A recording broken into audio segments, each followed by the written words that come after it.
I would love to introduce to you all today my friend. I'm going to emphasize that part.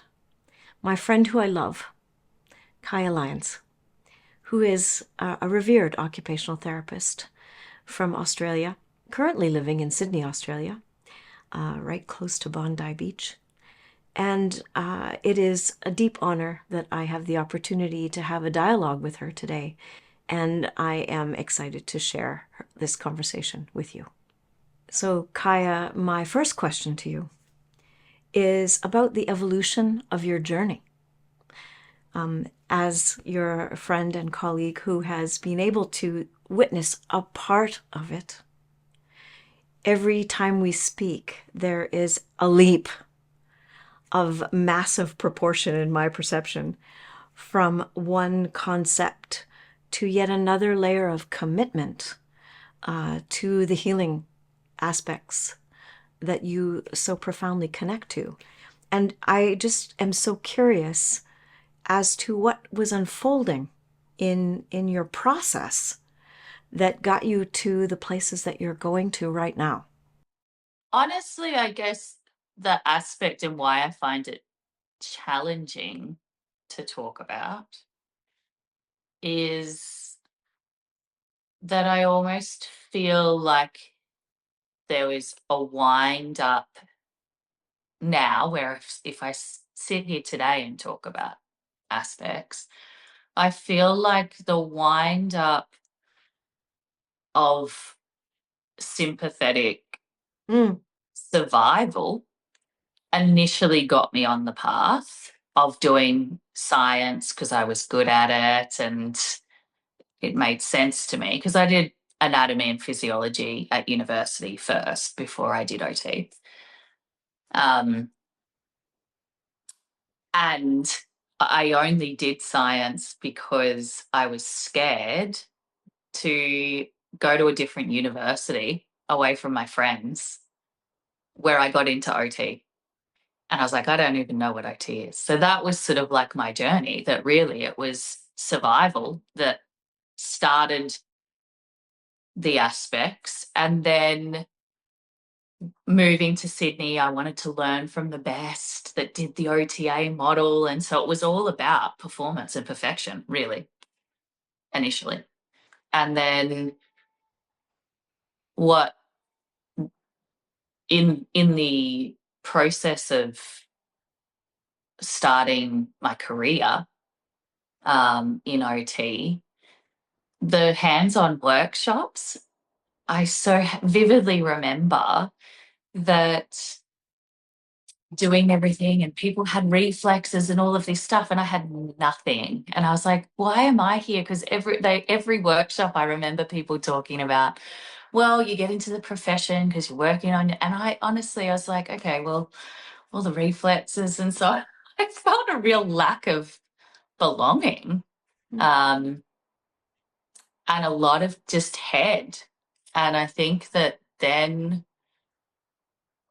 it was probably being surrounded, I would say, by a drive it didn't quite make sense to me. There was just something in the, and I don't know what that turning point was, other than I was brave enough to start doing some of these camps. Um, Well, yeah, saying it, I think the catalyst was probably going on Camp Jabiru. When you just spoke about your connection to the occupational therapy process and country, I'm wondering if you can speak for a moment about what being on country means to you. I'm going to get emotional. um, to me, I think that part of my journey, which some people know, but I think a part of my journey was really knowing what I felt, my body, doing gymnastics for many, many years. Um, you lose point one of a point, which can take you from winning to fifth place by being so precise with your body. And that means that you look at your body and you feel your body and you analyze your body constantly. And that, I think, gave me huge insight on how the body feels and what it looks like and when it moves. Um, so then to come back onto country for me, from being so precise in how I move, was freedom and peace to come home to a place that has always held me despite anything that's going on. And that's what it means. Wow.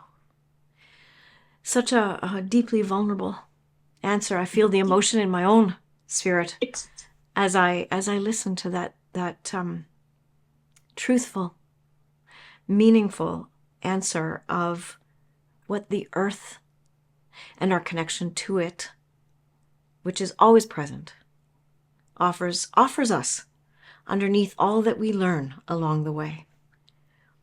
It does, Kim, and I think it also connects all of us. Mm-hmm. That when you're there, it's not, to me, it's not land. It's stories. It's stories of ancestors. It's stories of moments in time across generations. So to me, being in nature is not about it and me. It's we and we. That you can grow a deep understanding of everything if you are able to reach being with. And in a sense, that is the healing, isn't it? Yeah. The reconnection, remembering to ourselves in that offering that is available to us if we are willing. Yeah. Willing and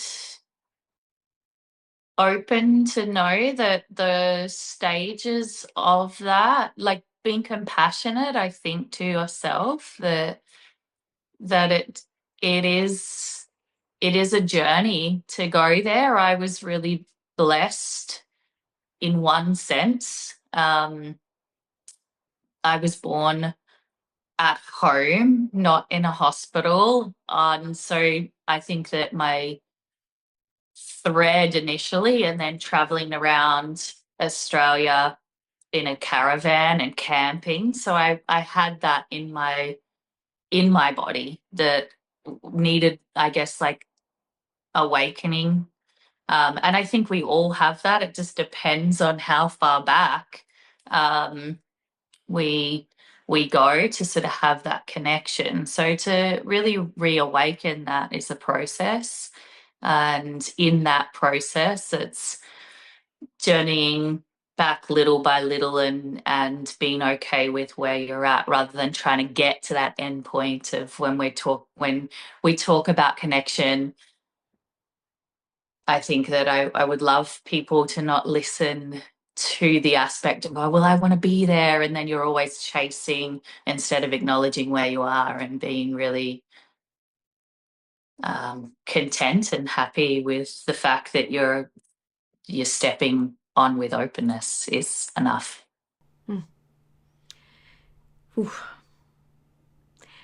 When you started, you are one of the pioneers, I'm going to say it this way, of nature-based thought processes, and have spoken about this around the world, Norway, Taiwan, many, many places. What is it that you define as a nature-based, is that even the right word? How do you want to describe a therapeutic experience connected to OT or not? The way that you like to speak about treatment and in possibility for healing for kids, youth, families? Mm. I would say in that I like to have a consideration, I guess, of what my role is in all trying to do or achieve the same thing. I feel like we're all trying to achieve those that are on the healing journey, um, whether you're indigenous to the land or you've done a university degree to be a health professional. We're all on the same journey trying to achieve the same thing, which is, for me, love, peace, and healing. Um, and so for me, my role in this, I feel like a bit of a bridge where I have had the experiences early on of that connection to this beautiful land and continued throughout my life when I've had big T's come up, um, to be directed to go and return there. So I've lived the experience, and I've been fortunate to be able to go to a university and study occupational therapy. And so I think that for me, what has been known by Indigenous cultures forever, um, I hope that I can put into a scientific framework in some way to bridge the gap so that there is acknowledgement for what has been known and there is an opportunity for those who need a little bit more of that logical to actually come and join the journey. Hmm. I'm smiling because that's exactly how I would have described what you do myself. Okay, If I great. if I had to write it out, I would say that it sometimes feels silly to have to logically make sense of our ancestry of knowledge. And yet, someone has to rejuvenate, bring forth, interpret, and bridge that information into a way that our current society can feel comfortable Yeah, and experience safety in the idea because it's not part of our everyday existence anymore. yeah, absolutely. It is that safety. And that was eye opening to me, I think, when having children join on camps, the how unsafe they felt.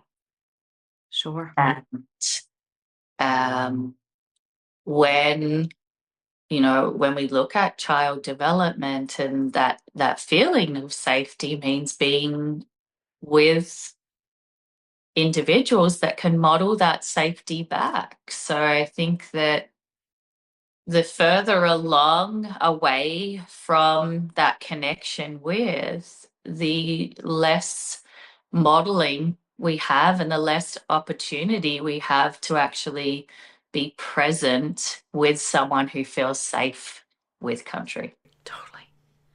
I mean, when I mentioned some of the, I talk about you all the time, and when I mentioned some of the things that you do in the North American context or the European context, often they say things to me like, "Oh, the most dangerous snakes and insects live on country in Australia," and inherently there is so much danger that you can also learn to live safely with. And it's just such a different thought process for so many of us who don't live in conditions of that nature. Mm. With nature, yeah. But if you take that out of that context, and I feel like you said that people can learn to live with things that they fear. I feel like every single person is doing that. Well, isn't that the essence of the experience right there? Yeah, Mm. yeah. And how the thought that I have about safety and in the context of your, you call them camps, is that children also learn bravery.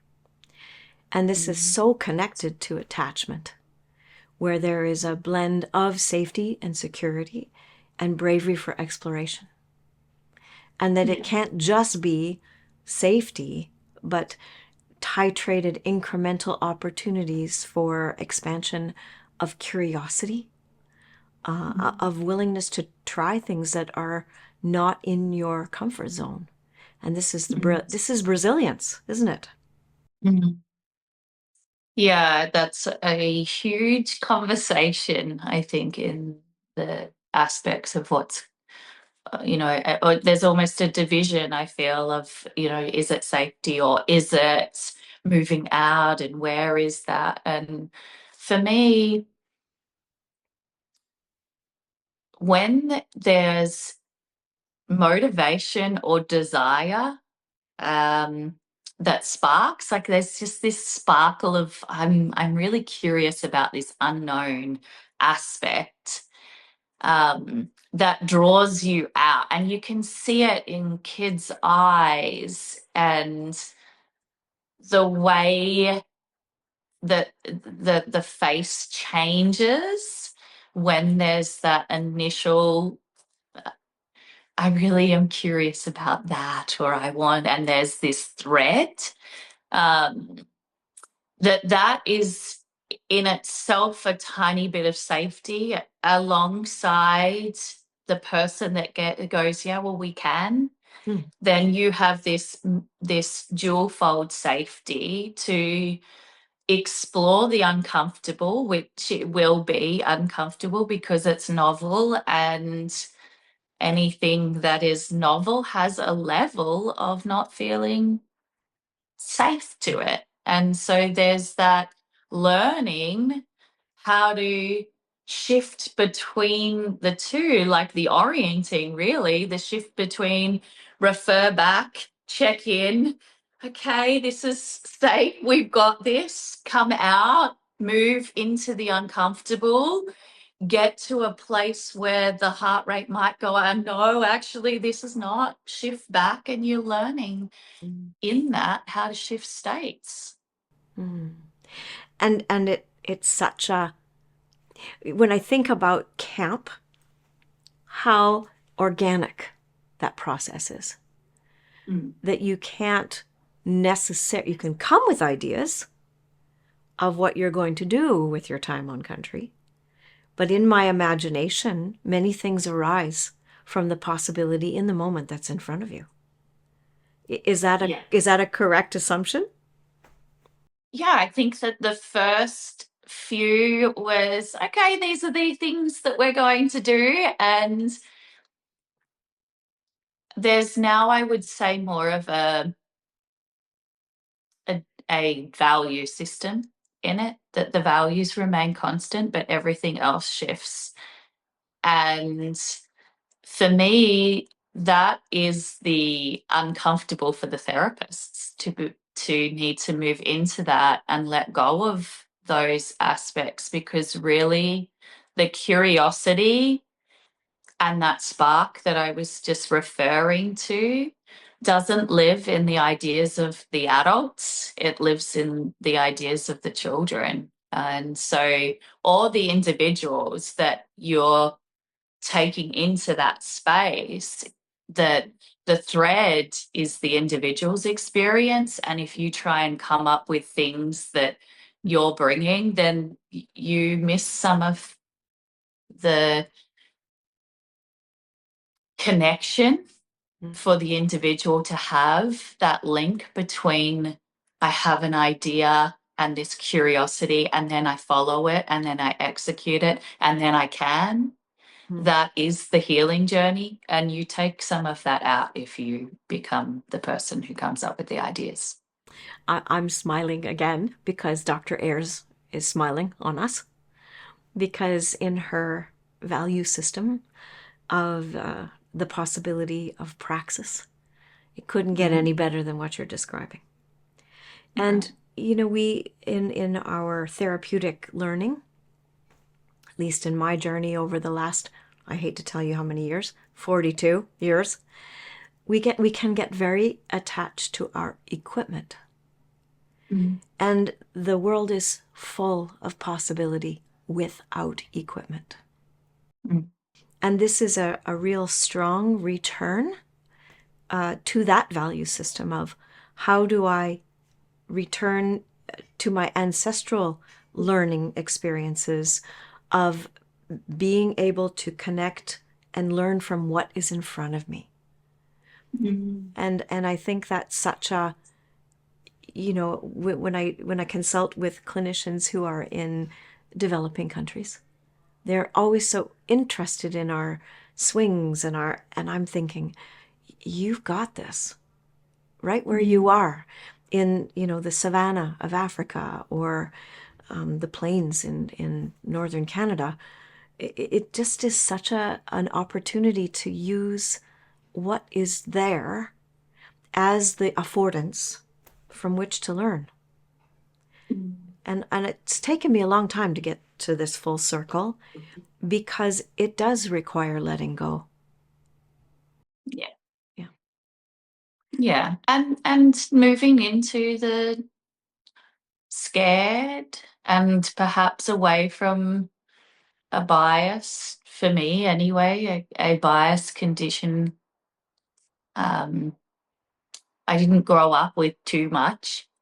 Um, I had a single mother supporting, and so that bias of the shiny and the new is valuable and important, and it means that you've made it, and those narratives, letting go of that to realize that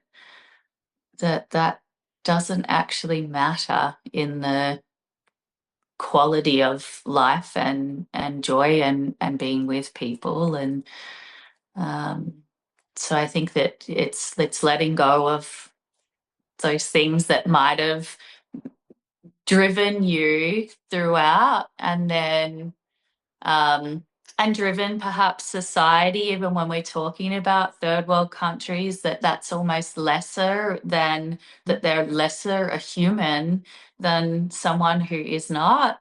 So I think that, yeah, being really aware of what we've been conditioned to believe and moving into the scared of not having all of the answers as the person who's the therapist, that actually the individual is the one that's going to show us the way, and where they're trying to keep up with the idea and weave in some of the concepts that we've learned around, maybe this will help facilitate you to reach what you're desiring to reach in your body. Here at Relationship Matters, especially a nod to Hillary here, she always says that it is critical for us to see each person as whole and resourceful, the way they are right now in this moment. And that, our training of deficit-based assessment is really an archaic thought. Yeah. I want to remember to ask you about water because not only when you describe country in the Australian context, is water included? Is the ocean separate or part of? Part of. So I know that you just had a opportunity to speak about adventure therapy in Taiwan, and that your theme was to speak about water. Mm. And not just literal water, but metaphorical water. Mm. And I wanted to ask you if you can give us a wee bit of insight into surfing, which is something that you love both for yourself and as a profound experience of healing opportunity for your clients, and Mm. also what water has to offer us. Well, I will start with the easy stuff. The surfing to me is a logical bridge to connection. It has enough of it's a thing that you do. It has equipment that you use, and there's an objective to there's a function to it. So there's enough safety for people to want to maybe explore this in a therapeutic way. And it has wonderful um, opportunities of balance, that you've got to wait in between sets of waves. So waves come in sets and then it flattens out, and tides come and go and change the way that the equipment needs to be used, and it changes how you need to move in relation to your environment. So there's a level of being observant in the experience without being hyper vigilant to the experience, and because it shifts, so you've got to really modulate your visual attention um, to be in the ocean in that way with the surf. So that, I guess, for me is a really valuable part of surfing and using surfing as a modality.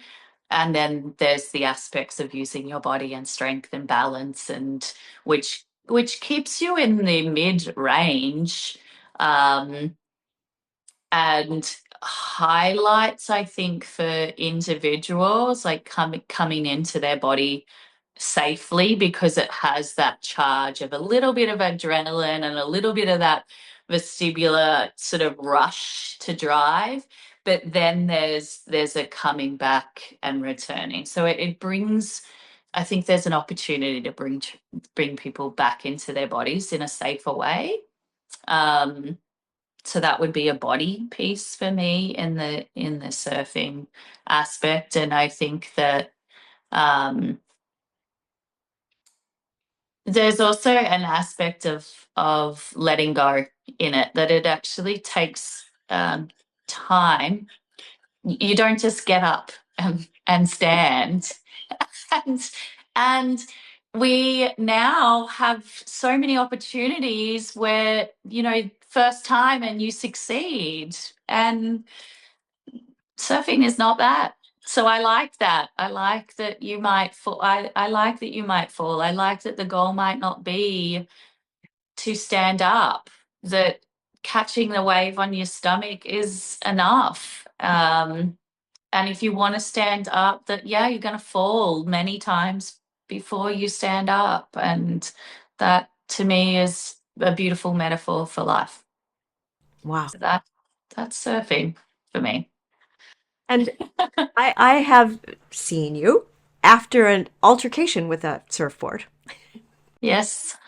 with a beautiful set of stitches on your forehead. And I'm remembering to myself the state of regulation you had in that experience. Mm. In that this was not a deterrent, this was a state of being that you were able to contain, in my perception. Mm.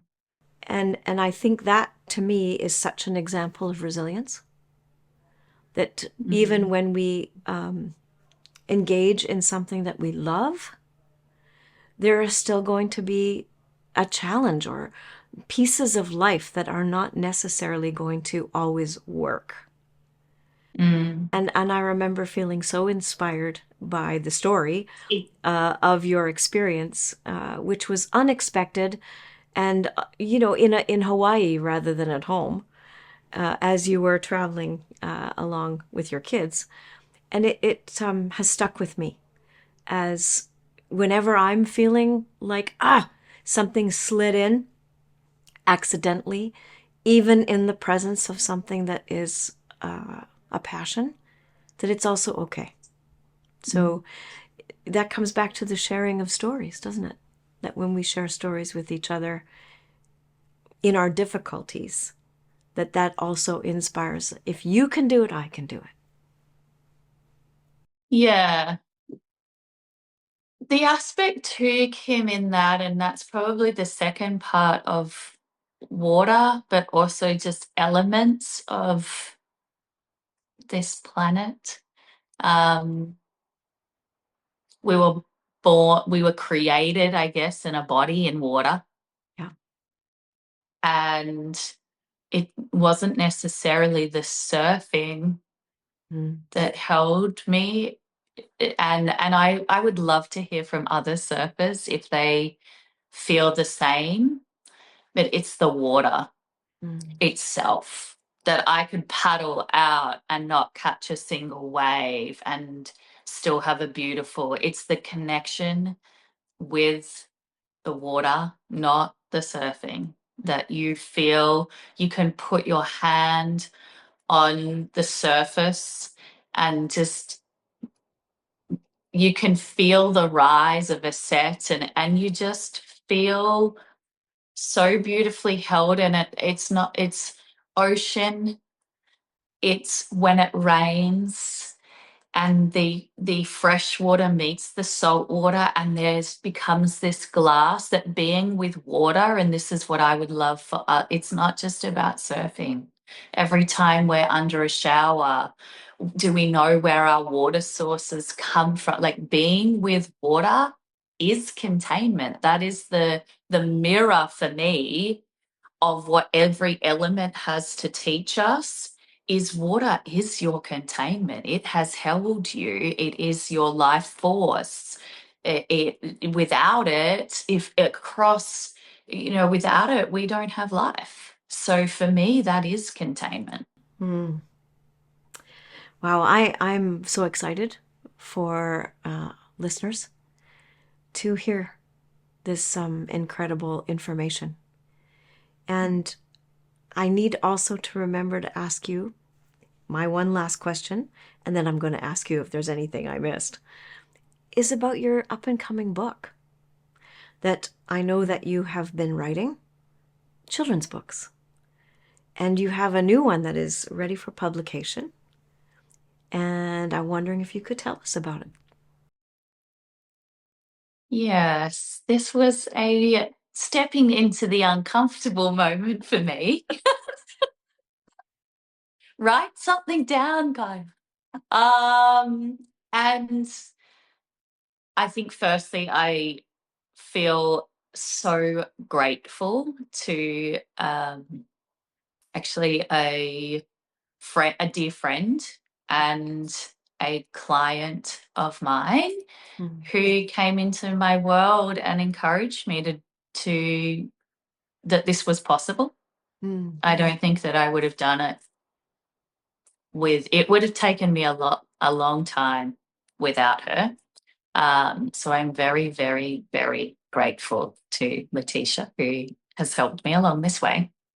But the story itself was, how do we support children? And again, I'm talking about this. I'm like, well, this is what Indigenous people did all of the time. They took their children out onto country and they told stories and they used um, the looking out in the world of the different animals and understanding that that's how they supported to teach such valuable lessons in life and how to stay safe on country, and how to navigate. And so all of the things that children needed to learn to thrive in life was done through storytelling. And when I think about the book that I've written, it was originally created by my personal journey of how I could help my children Mm. Mm. to go through something really difficult and have a story that guided them through that difficulty. Um, and it's not about the logical facts of what to go through a story. That's, to me, it's not about teaching, and I say this with kindness, but the logic of, well, this will happen and then that will happen and then this will happen, that sometimes we do in a, say, social story of a logical, that might have a place. But storytelling to me is about the values behind it. That what do we want our children to be able to feel within their own self? So the first book that is coming out is about how to turn inward to really connect with what's going on for you and be with yourself, to meet yourself in your experience. That is what I hope that the children and the parents reading it and anyone reading it gets from that story. Mm. I think this is the type of story that is not just needed for children. And I always say adults are children in big bodies. Yeah. So the tradition of storytelling, of narration, of experience sharing is something that I can't wait to experience in reading your book. Yeah. Well, I look forward to sharing it. Mm. Yeah. So before we end this time, because I'm hoping there will be another time, is there anything else that is in your passion, in your heart, that's really important to you right now that I've missed? I guess for me, Kim, the aspect as we share stories, you and I have shared today our little story, and as people listen to this, I hope that there's a spark of Hmm. inspiration for individuals, and there is a calling to go inwards and know that we each have a role. We each have a beautiful part. To me, it's a calling. Um, that we don't have to be each other or do things the same way in I think that there's a hierarchical bias in these aspects, that we have to be each other or be better or do these things. So I really hope that when people are listening, that they feel inspired, but they don't feel like they have to do it in a way that I've spoken about to be enough. That enough is in each of us finding who we are, and that is not defined in any word. That is just a deep knowing. That's a profound message, and even I feel that when I think about the stories you've told about being on country and being on the surfboard. What comes up for me is fear. Fear in my junior senior body of the capacity to do those things, which for my lifetime, I've both had a draw and a desire to do, and a fear. And I think after today's conversation, I actually feel that the tension of both can be held. And that's what I am leaving our conversation with in my peaceful heart today. So thank you very much for speaking with me. And I am looking forward to seeing you in real time and getting a real life hug in November. No, I really always feel humbled and a deep sense of love when I speak with you, Kim. So I'm very, very grateful, more than words will ever describe. Thank you.